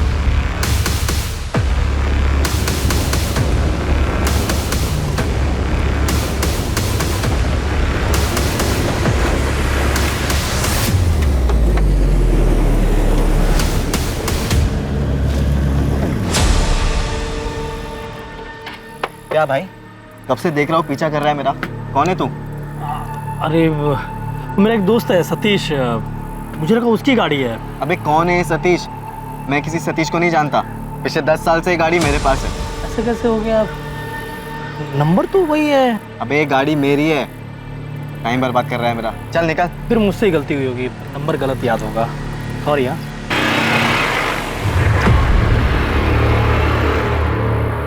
हाँ विक्रांत बोल। राजीव, वो एक आदमी मेरा पीछा कर रहा था गाड़ी से। पीछा कर रहा था? तो तूने क्या किया? मैंने उससे जब पूछा तो बोल रहा था कि किसी सतीश की गाड़ी है ये। तूने उसकी शक्ल देखी ना? वो दिखने में कैसा था? मतलब पुलिस वाला लग रहा था क्या तुझे? नहीं, पुलिस वाला तो नहीं लग रहा था वो। तू फालतू में टेंशन ले रहा। अबे हमने पीछे कोई सबूत छोड़ा ही नहीं है, कोई तुझ तक नहीं पहुंच पाएगा विक्रांत। ठीक है राजीव।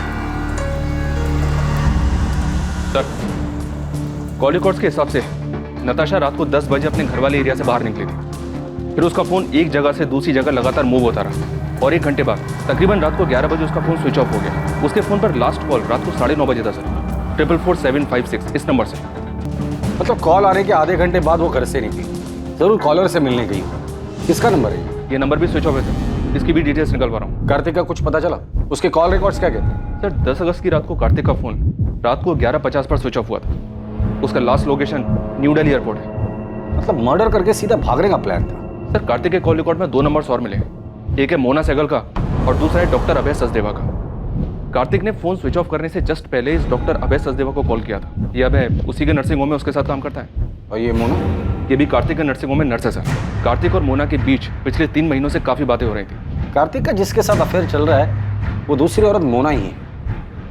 पता नहीं, इस मोना को पुलिस स्टेशन बुलाओ और तुम फिट एंड के नर्सिंग होम में जाकर डॉक्टर अभय से मिलो और कार्तिक के बारे में पता करो। नताशा का मर्डर हो गया? कब? कैसे? और कार्तिक, क्या उसे पता है? ये तो आप बेहतर बता सकते हैं। आप क्या कह रहे हैं सर? 10 अगस्त की रात को 10 से 12 के बीच नताशा का मर्डर होता है और उसी दौरान कार्तिक आपको कॉल करता है। काम हो गया? हाँ, हो गया। उसकी लास्ट लोकेशन एयरपोर्ट है और उसके बाद से उसका फोन स्विच ऑफ है। कहाँ छुपा हुआ है कार्तिक? सर कार्तिक सर मुंबई गए हैं मेडिकल कॉन्फ्रेंस के लिए।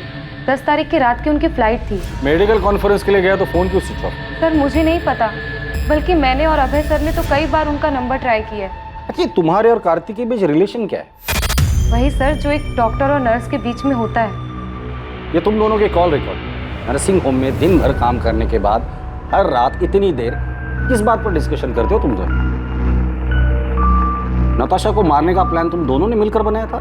नहीं सर, ऐसी कोई बात नहीं है। ऐसे कैसे कोई बात नहीं है डॉक्टर अभय? कार्तिक ने उस रात को लास्ट कॉल आपको ही किया था।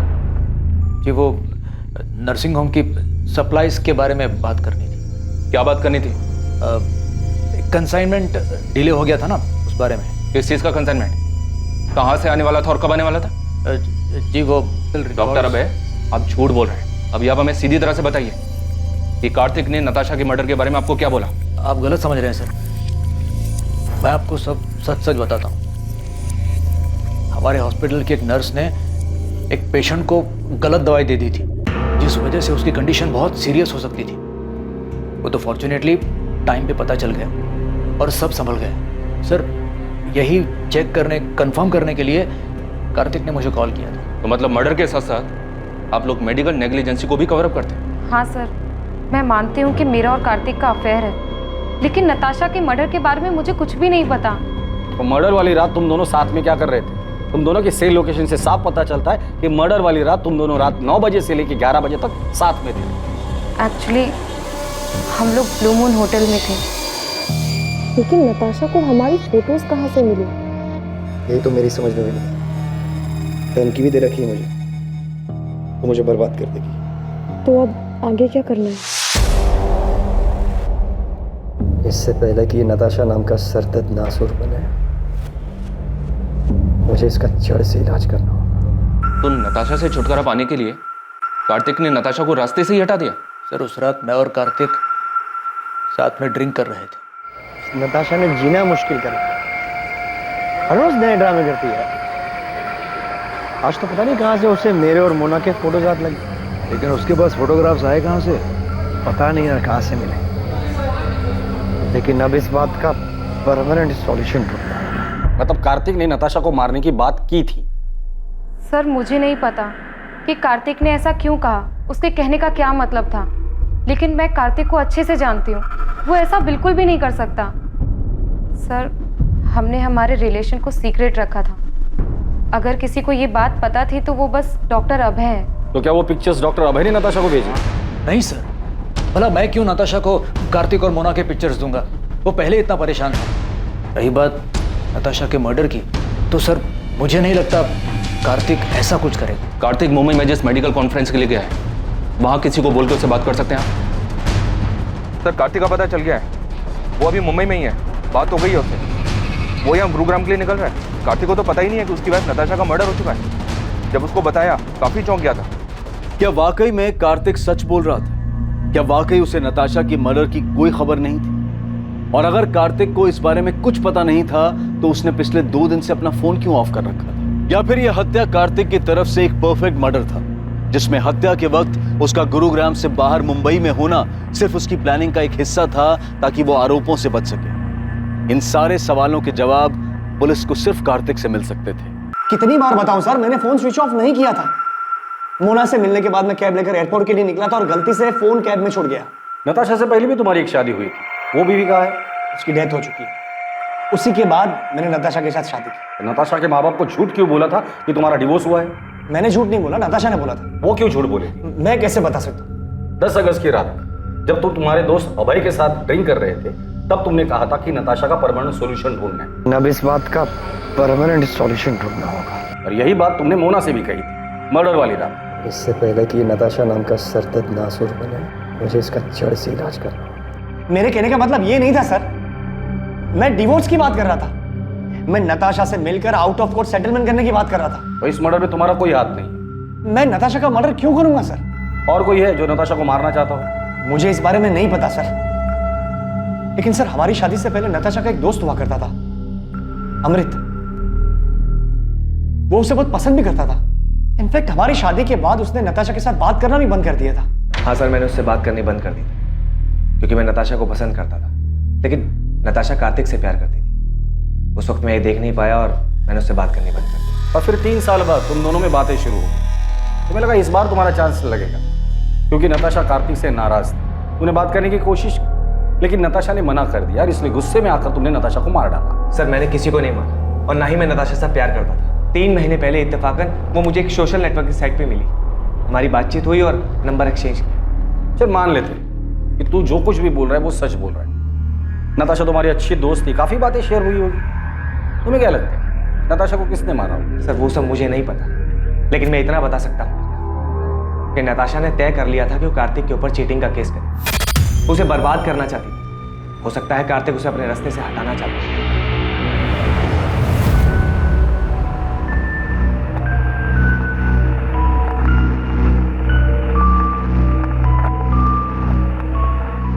ये कार्तिक तो हमारे साथ गेम खेल रहा है। मतलब? इसने हमसे कहा था कि इसकी एक्स वाइफ की डेथ हो चुकी है। तो क्या वो जिंदा है? वो जिंदा ही नहीं है सर, वो नताशा के क्रिमेशन में भी आई थी। कार्तिक ने हमसे ये क्यों कहा कि उसके एक्स वाइफ की डेथ हो चुकी है? मुझे नहीं पता। हमारे रिश्ते के बारे में सभी लोग जानते हैं, कुछ छुपा नहीं है इसमें। नताशा भी हमारे रिश्ते के बारे में जानती थी। अब लोगों को डिवोर्स क्यों हुआ? डिवोर्स नहीं हुआ है हमारा। मतलब आप दोनों का डिवोर्स नहीं हुआ था और उसके बावजूद कार्तिक ने नताशा से शादी कर ली थी। मैं जानता हूं तुम्हें हर्ट कर रहा हूं, लेकिन अब और धोखे में रखना नहीं चाहता। कार्तिक हम तो एक साथ खुश थे ना, फिर ये अचानक से क्या हो गया? पल्लवी, मैं नताशा को शादी करने का वादा कर चुका हूं। कार्तिक अपना मन बना चुका था। वो नताशा से प्यार करता था और मेरे पास उसे रोकने की कोई वजह बची नहीं थी। आप दोनों की शादी कब हुई थी? 2007 में लव मैरिज थी। दोनों का कोई बच्चा? अच्छा माँ, वो पापा से बात हुई? वैसे नताशा की वजह से आप दोनों की शादी टूटी थी, तो नताशा के लिए आपके दिल में रंजिश तो रही होगी। नताशा के लिए रंजिश रखकर मैं क्या करती? मैंने जो किया था उसका किया तो भुगतना ही था। मतलब मैं कार्तिक की पहली बीवी नहीं हूँ ना, मैं उसकी दूसरी बीवी हूँ। क्या? तो उसकी पहली बीवी कौन है और कहाँ है? गीता नाम है उसका, रोहतक से है वो। जब कार्तिक मुझसे मिला था वो शादीशुदा था।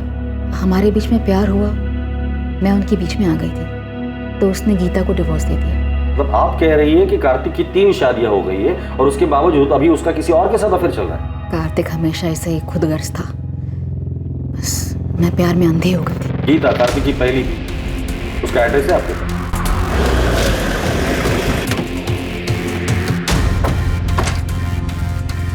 जगदीश अग्रवाल। हाँ सर मैं ही हूँ, लेकिन आप क्यों पूछ रहे हैं? 444756 ये तेरा नंबर है ना? हाँ सर, मैंने फ्री इंटरनेट के लिए लिया था। उसके फोन पर लास्ट कॉल रात को 9:30 बजे था सर। 444756 इस नंबर से। ये नंबर भी स्विच ऑफ है सर, इसकी भी डिटेल्स निकलवा रहा हूँ। अभी सच सच बोल, नताशा गिल को क्यों मारा? नताशा? सर ये कौन है और मैं किसी को क्यों मारूंगा? तू एडीआई कॉलेज में पढ़ता है ना? नहीं सर, मैं तो एसआरवी कॉलेज में पढ़ता हूँ। सर मुझे नहीं पता आप किस मर्डर की बात कर रहे हो। मैं किसी नताशा को नहीं जानता और इंटरनेट यूज़ करने के बाद मैंने वो सिम कार्ड फेंक दिया था सर। और तेरी इस लापरवाही की वजह से किसी ने उस सिम कार्ड का इस्तेमाल करके बहुत सफाई के साथ मर्डर कर दिया। सच सच बता, नताशा के मर्डर में कहीं तेरा हाथ तो नहीं? दिमाग खराब हो गया तेरा? क्या बोलना क्या चाहता तू? पुलिस को तुझ पे शक। उस रात तूने कहा था कि तू नताशा से काफी परेशान था, उससे पीछा छुड़ाने के लिए कुछ करने की सोच रहा था। अभय, मैं मुंबई से लौटने के बाद नताशा के साथ डिवोर्स देने की सोच रहा था। ये बात तू मुझे उस रात भी कह सकता था। मुझे भरोसा नहीं मुझ पर। मैं तुझ पे भरोसा करना चाहता हूँ एंड आई ट्रूली होप कि तू सच बोल रहा है।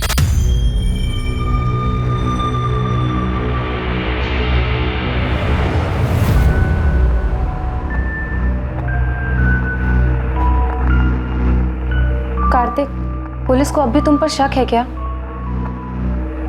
उनका शक इतनी जल्दी खत्म नहीं होगा। तो अब आगे क्या करना है? You don't worry,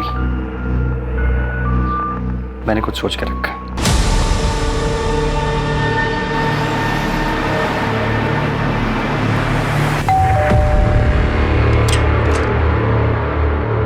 Gita Kakkar ji.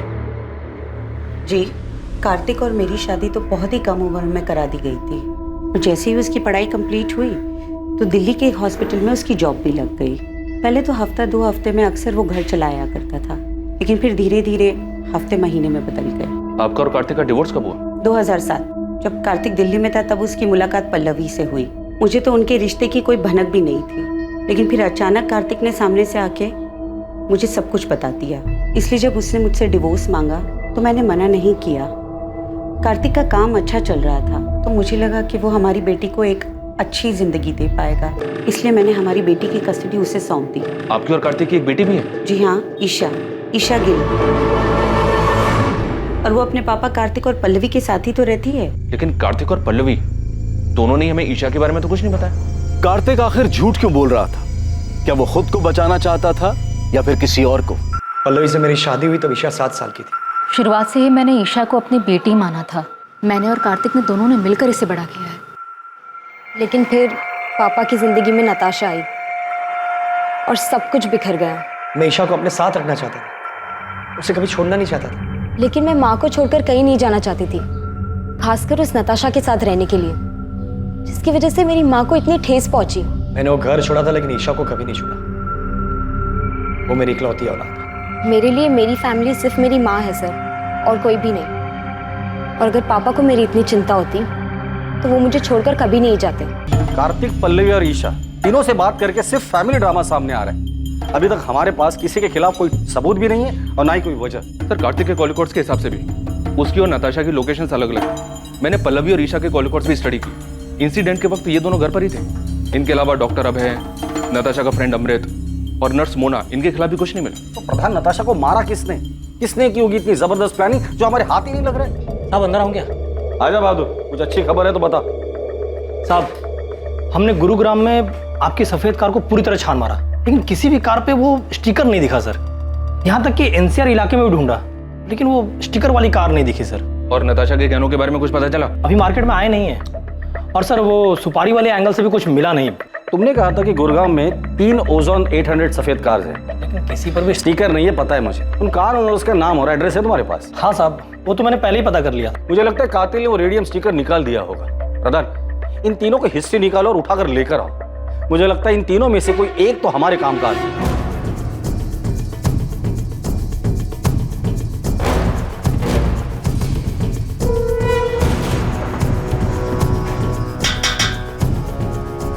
क्या हुआ सर? विक्रांत मेरा बेटा है। कहाँ है? वो तो गैरेज में गया है काम करने। विक्रांत जहाँ काम करता है वहाँ का एड्रेस दीजिए। सब क्या हुआ है मुझे?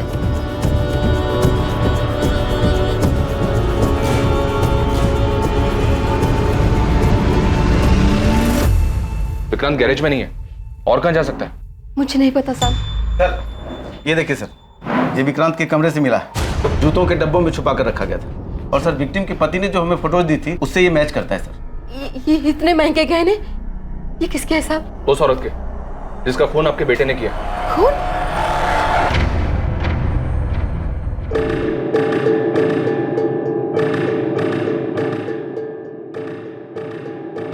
हाँ विक्रांत बोल। राजीव, अबे पुलिस मेरे घर तक पहुंच गई। तूने तो कहा था कि कुछ भी नहीं होगा। क्या बोल रहा है विक्रांत तू? अबे सच बोल रहा हूँ, बाल बाल बच गया मैं। तू अभी कहाँ पर है? एमडी नगर के वो पीछे वाली रोड पे गाड़ी में बैठा हूँ। राजीव, मुझे लगता है कि हमें पुलिस को सब सच सच बता ही देना चाहिए। तू 2-4 दिन के लिए गुरुग्राम से बाहर चले जा, है ना? तब तक मैं कोई प्लान बना लूंगा। मैं तुझे 2 दिन का वक्त दे रहा हूँ। अगर तूने मुझे इस झमेले से नहीं निकाला ना तो मैं खुद ही पुलिस को जाकर सब सच सच बता दूंगा। सर, विक्रांत के फोन की लोकेशन डेड बॉडी मिलने वाली जगह से मैच हो रही है। टाइम भी उसी दौरान का है।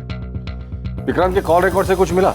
विक्रांत जिस नंबर पे रेगुलर टच में था उन सारे नंबर्स की डिटेल्स निकलवा रहा हूँ सर। और वो मनोहर जिसने डेड बॉडी को गाड़ी से उतारते हुए देखा था, उसने बताया था 2 आदमी थे। एक तो ये विक्रांति है दूसरे आदमी का पता लगाना बाकी है। विक्रांत का कुछ पता चला? विक्रांत के घर पे कांस्टेबल्स लगा दिए सर। विक्रांत और उसकी माँ का फोन ट्रैक कर रहे हैं। साहब,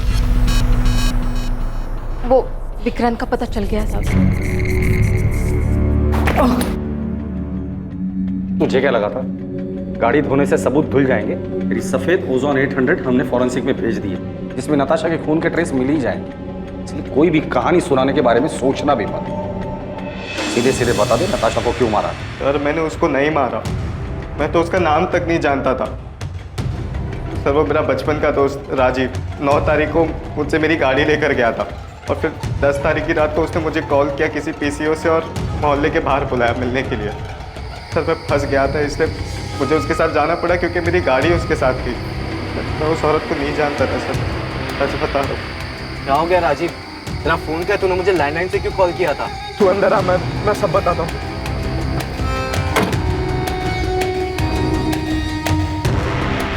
राजीव तू इतना बौखलाया हुआ क्यों है?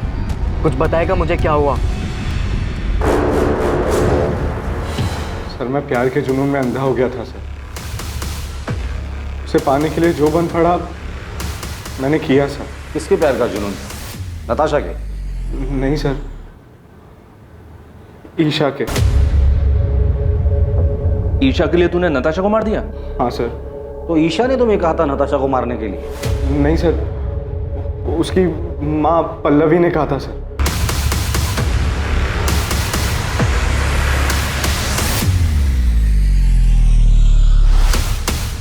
पल्लवी मुझे बिल्कुल पसंद नहीं करती थी क्योंकि मैं उसकी बेटी के स्टेटस के बराबर नहीं था। मैं और राजीव पिछले 6 महीने से डेट कर रहे थे, पर माँ हमारे रिश्ते से खुश नहीं थी। तकरीबन 1-1.5 महीने पहले मैंने राजीव को घर बुलाया था लंच पर, ताकि माँ उसे और जान सके। जब मैंने राजीव को घर पे देखा तो मुझे लगा कि इस मर्डर को अंजाम देने में मैं उसका इस्तेमाल कर सकती हूँ। इसलिए मैंने उसके सामने एक शर्त रखी। तुम अगर ईशा के साथ रहना चाहते हो, मेरा एक काम करना पड़ेगा। मैं आपकी बेटी से प्यार करता हूँ और ईशा के साथ के लिए मैं कुछ भी करने के लिए तैयार हूँ। किसी की जान ले सकते हो? माँ, इस सब में आप राजीव को क्यों खींच रही हो? तुम्हारे साथ रहना चाहता है ना, तुम्हारा साथ नहीं दे सकता। राजीव नताशा को मारने के लिए तैयार था, ईशा नहीं चाहती थी कि वो किसी पछड़े में पड़े।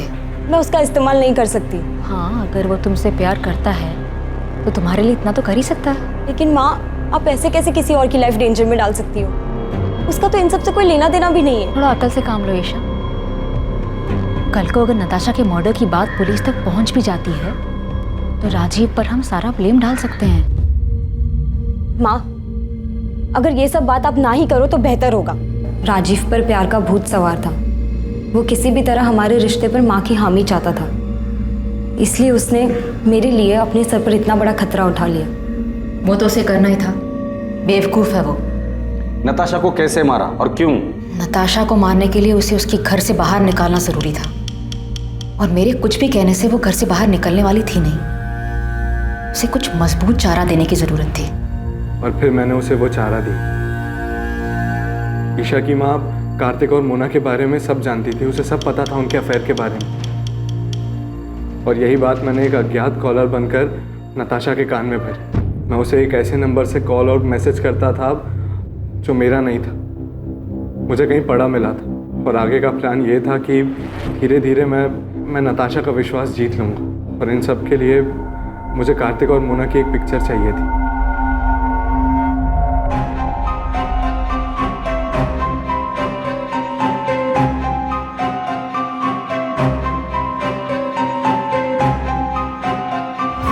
प्लान के मुताबिक 10 अगस्त को राजीव ने वो फोटोज उसे दिखाए। मुझे पता था नताशा वो फोटोज देखकर बहुत अपसेट होगी। फिर रात 9:30 बजे मैंने नताशा को कॉल कर मिलने बुलाया।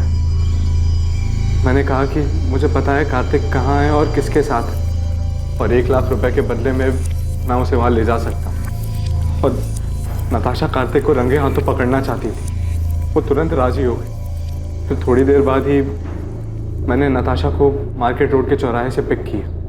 कहाँ है कार्तिक? किसके साथ है? मैं आपको वहीं लेके जा रहा हूँ। आप पैसे लाए हो? हाँ, पूरे 1 लाख है, पर काम हो जाने के बाद। ये कहाँ लेके आ गए हो तुम मुझे? यहाँ जंगल के बीच में तुमने गाड़ी क्यों रोक दी? बस 1 मिनट। पल्लवी, ईशा, तुम दोनों यहाँ पे क्या कर रहे हो? क्राइम कैसे हुआ ये तो आपने हमें बता दिया, पर एक सवाल अब भी बाकी है पल्लवी जी। क्यों? वजह क्या थी नताशा को मारने की? कार्तिक मेरा था, कानूनी तौर से भी और मन से भी। वो मेरा पति था और नताशा ने उसे मुझसे छीन लिया था, इसलिए मुझे उसको अपने रास्ते से हटाना था। लेकिन आप दोनों तो बहुत साल पहले अलग हुए थे, तो फिर क्यों? क्योंकि मैं कार्तिक को बहुत अच्छी तरह से जानती हूँ। शादी के दौरान भी उसके कई सारे अफेयर्स हुए, पर हर बार वो मेरे पास लौट कर आया था।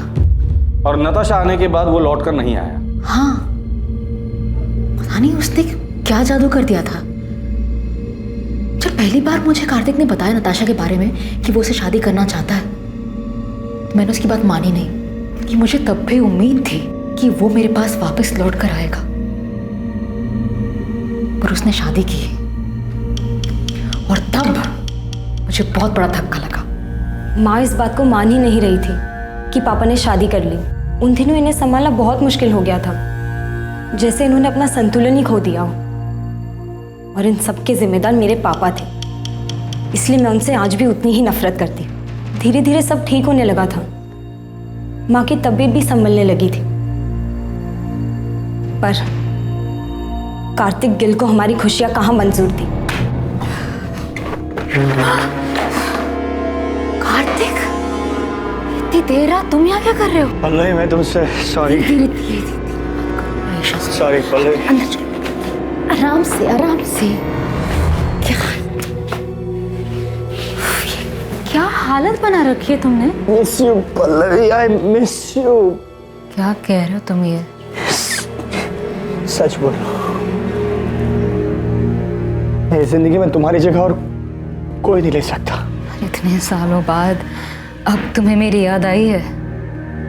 तुम ही तो गए थे ना मुझे छोड़कर। गलती हो गई मुझसे, मैं देखो आज वापस भी तो आया हूँ।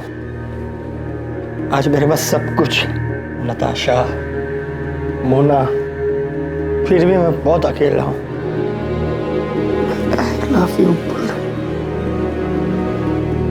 I love you. कार्तिक के साथ वो रात गुजारने के बाद मेरी समझ में आ गया था कि कार्तिक अब भी मुझसे प्यार करता है और नताशा ही हमारे रास्ते का कांटा थी। इसलिए नताशा को रास्ते से हटाने का प्लान तुमने बना लिया और उसमें ईशा को भी शामिल कर लिया।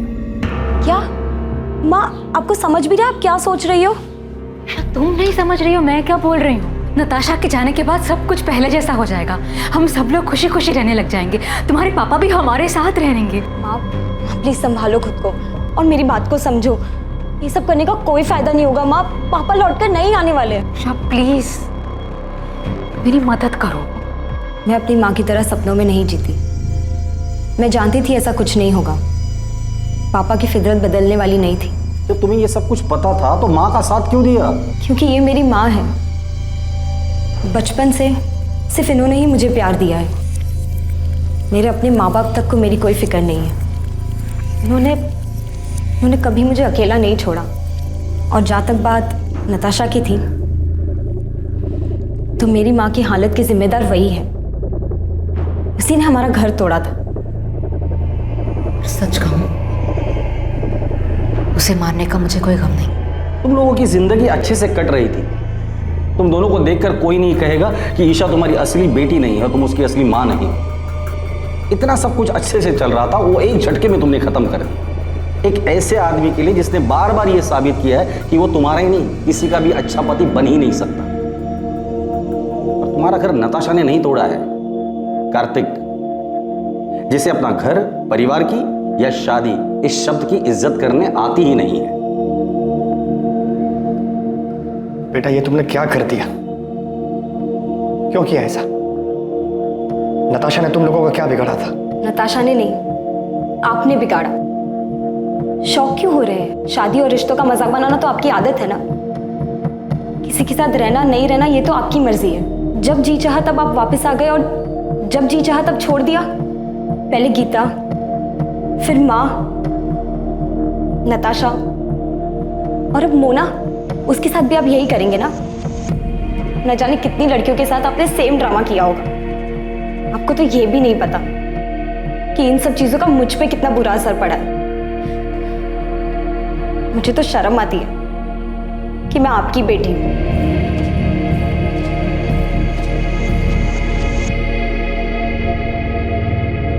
पल्लवी गिल, उसकी बेटी ईशा गिल और ईशा के बॉयफ्रेंड राजीव वालिया को नताशा की हत्या के आरोप में आईपीसी की धारा 302 और सबूत मिटाने के लिए आईपीसी की धारा 201 के तहत बुक किया गया है। राजीव का फ्रेंड विक्रांत मेहता, जो कि अपराध में इस्तेमाल हुई कार का मालिक था, उस पर आईपीसी की धारा 201 के तहत आरोप लगा है। पल्लवी हर हाल में कार्तिक को पाना चाहती थी, जिसके लिए उसने बिना कुछ सोचे समझे नताशा की हत्या कर दी।